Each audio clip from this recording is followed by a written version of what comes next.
Welcome back to Dark Crime Nights. Tonight, I have a story that will chill you to your bones.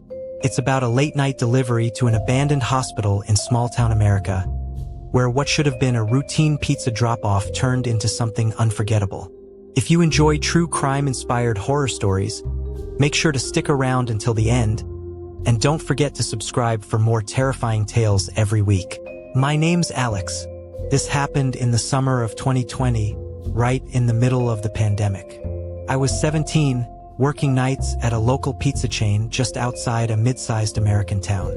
It wasn't glamorous, but with the economy the way it was, you didn't complain, you just worked.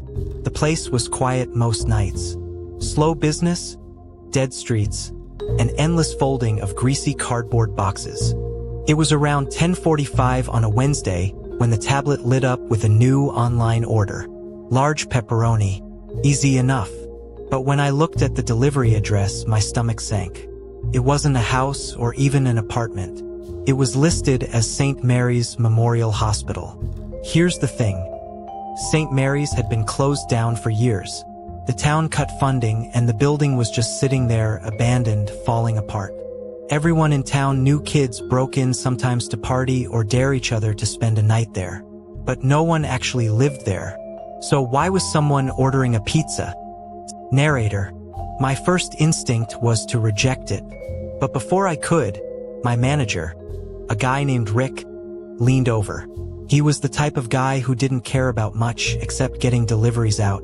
"Take it," he said. "It's money. Probably some dumb kids. Go drop it and come back." I should have argued. I should have refused. But instead, I boxed up the pizza, slid it into the hot bag, and headed out the door. The drive took about 15 minutes. The deeper I went into the outskirts, the darker the streets became. Fewer houses, no streetlights, just my headlights cutting through the night. Finally, the massive shape of St. Mary's appeared on the hill. The hospital looked worse up close. Windows boarded, paint peeling, weeds climbing over broken brick. But here's the weird part. The front doors had a faint light glowing behind them, like somebody was inside. I checked the delivery notes stapled to the box. They said, "Use the side entrance. 3rd floor, room 306.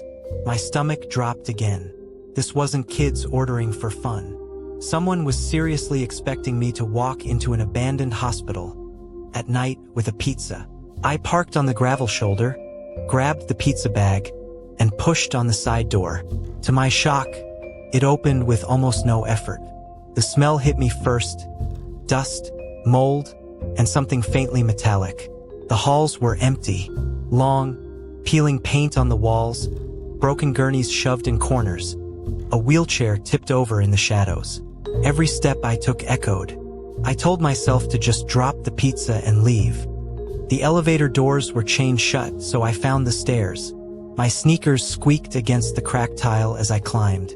1st floor, 2nd floor, then the 3rd, each level darker than the last. When I reached the 3rd floor, the air felt heavier, like the whole building was pressing in on me. I checked the room numbers painted above the door frames until I found it. 306. I knocked.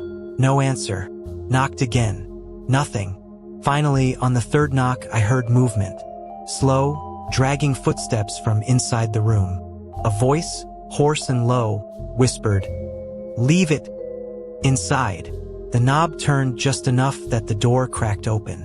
The smell coming from that room was so strong it made my eyes water, like rot and bleach mixed together. I slid the pizza box onto the floor and backed away. The door creaked wider, but I couldn't see anyone inside, just darkness. A pale hand, thin and trembling, reached out, grabbed the box and yanked it inside. The door slammed shut. I spun around, ready to bolt. But that's when I noticed something that made my blood run cold. The walls on this floor weren't empty like the others. They were covered in fresh photos.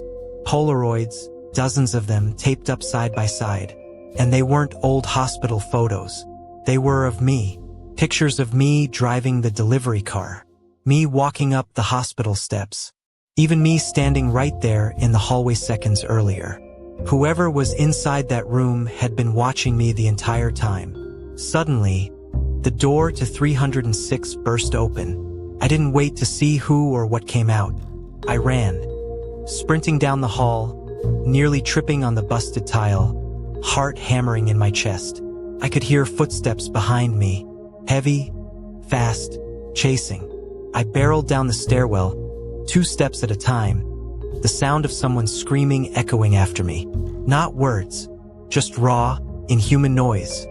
I hit the ground floor, shoved the side door open, and dove into my car. My hands shook so bad I almost dropped the keys. The second the engine roared to life, something slammed against the back window. I didn't look. I just floored it, gravel spraying as I tore out of there. I didn't stop until I was halfway across town. I pulled into a gas station, shaking, trying to process what had just happened. When I finally looked at my back window, there was a smear across the glass. Dirt and blood. The order disappeared from the system the next day. No record of it, no phone number, nothing. When I asked my manager, he just shrugged and told me to forget it. But I couldn't. I never delivered to that side of town again. And every time I drive past St. Mary's, I swear I see a light glowing faintly on the 3rd floor. That was the abandoned hospital delivery. What would you have done? Walked inside like I did, or turned around the moment you saw the place? Let me know in the comments. If you enjoyed tonight's story, don't forget to hit the like button, subscribe to Dark Crime Nights, and ring the bell so you never miss another chilling tale. Until next time, stay safe and stay out of the dark.